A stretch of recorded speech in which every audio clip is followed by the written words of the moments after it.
Level up patrol na! Level up patrol na! Level up patrol na!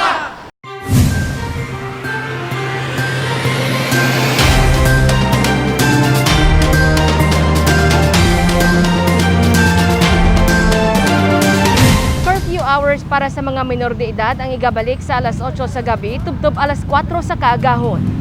Kadungan sa pagpatahom sa mga pangpubliko nga plaza nga ginpahamtangan pa sang maduagon nga Christmas decorations amo man ang pagdagsa sang mga pumuluyo. Bisan yara pa sa general community quarantine ang syudad, wala nagpangduha-duha ang mga ini sa pagpadulong sa mga plaza. Naalarma si Mayor Jerry Treñas bangod kalabanan sa mga nagalagaw, magpamilya kag dala pa ang ila kabataan nga minor de edad.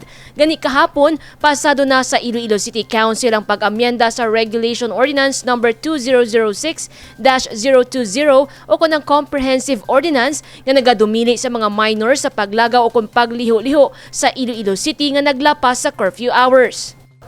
Gina-remind ta ang mga minors, ginliwat naton ang curfew hasta lang alas 8. If you are not accompanied by your parents, hasta lang alas 8 ang mga minors. No?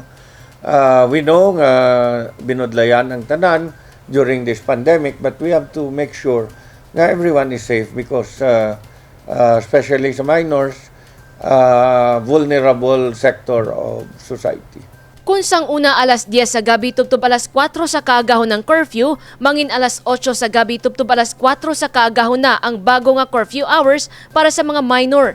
Pabor ang alkalde sa sini nga curfew hours bangod iya na obserbahan nga sang damlag lang madamo nga minor de edad ang nagalagaw kung gabi kag kun kaisa naangot pa sa mga kinagamo. Dako man nga pagpanghangkat sa mga ginikanan ang responsable nga pagbantay sa ilang mga kabataan bangod makabi nga vulnerable sa COVID-19 ang mga pamatanon. Apang ginalauman sa alkalde ang kooperasyon sa mga ini.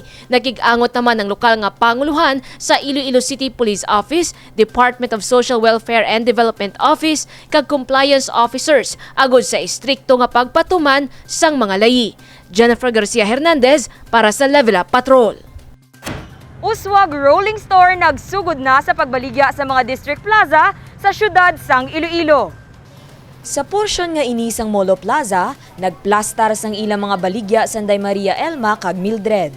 Mga ulutanon nga chemical-free gikan sa mga mangunguma sa Kamaligharo kag Leon Iloilo ang sarang makit-an diri. Gani ang residente nga si Renato, diri na nagpaninda. Dito maganda kasi siya, convenient, accessible, tapos kaya man yung presyo, manageable. Para kay Maria Elma, dako nga bagay ang paghatag sa ila sang kahigayunan nga makabaligya sang ila mga produkto. Gani alas 4 pa lang sa kaagahon, nagahimos na ini agod asikasuhon ang mga inubaligya nga utan. Para sigurado nga preska ini pag-abot sa Rolling Store.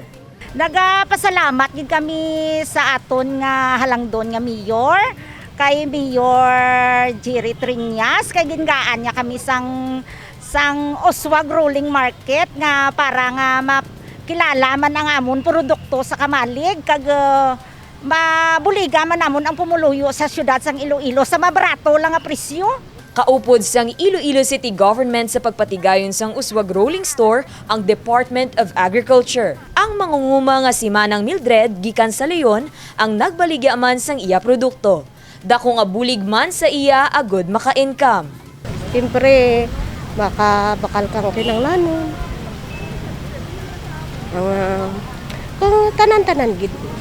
Ang Rolling Store makitaan sa mga plaza sang Mandurriao kada Lunes, plaza sang Molo kada Miyerkules, kag plaza sang Arevalo kada Biyernes. Bukas ini halin alas 8 sa aga, tubtub alas 12 sa udto.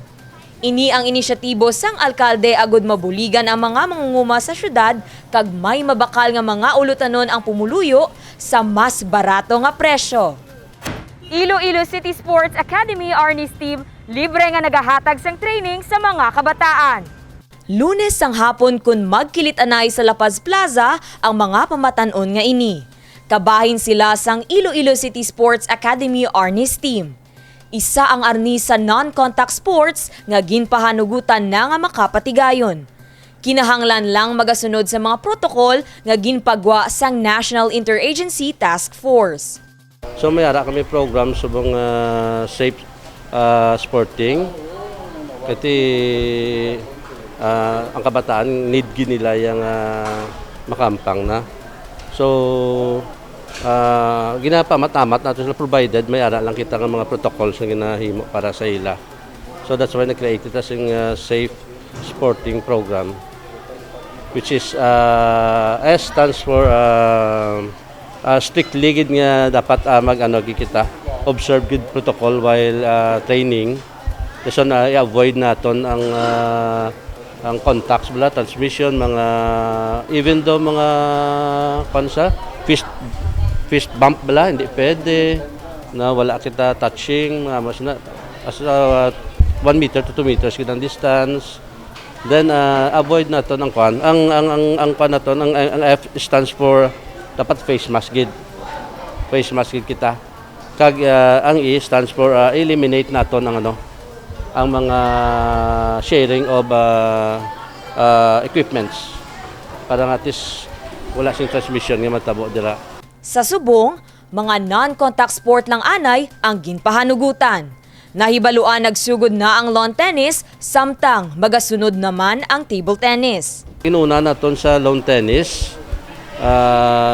Bali aton sila da singles lang aton gina-allowed para nga wala sing shake hands sa court. Then ang aton nga arnis pwede naman sila. Kay stick man lang yata nila mo. So pwede na sila.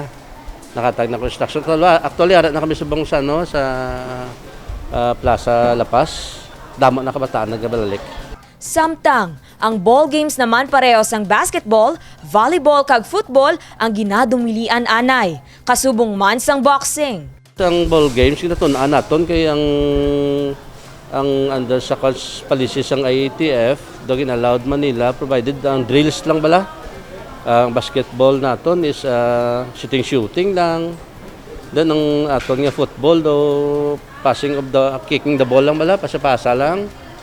Ang volleyball although doon kita ko wala contact sa persons, but then ang transfer balik-balik sa bola, kaya kung mabalasan ka na bala. So ma-transmit gid sa piyak, so do wala nato na gina-allowed. Mensahe ni Hungko para sa mga aspiring Ilonggo athletes kag sa ilang mga ginikanan. This is now a new normal ng pagpangabuhi naton. So hindi naman kita magpundo dire. So pwede na kita gina-imbitar ko na kamo magpa-enroll na sa aton Iloilo City Sport Development Office nga maka-start na kita training provided lang kita sang protocols nga anado naton ang aton nga kaugalingon sa pag-observe sa protocols. Tinutuyo sang Sports Academy nga mahanas ang mga pamatanon sa nagkalain-lain nga sports kag ini ang magaserbe nga training ground para sa mga atleta nga may potensyal para sa dalagko nga mga kompetisyon. Dane Raffles para sa Level Up Patrol.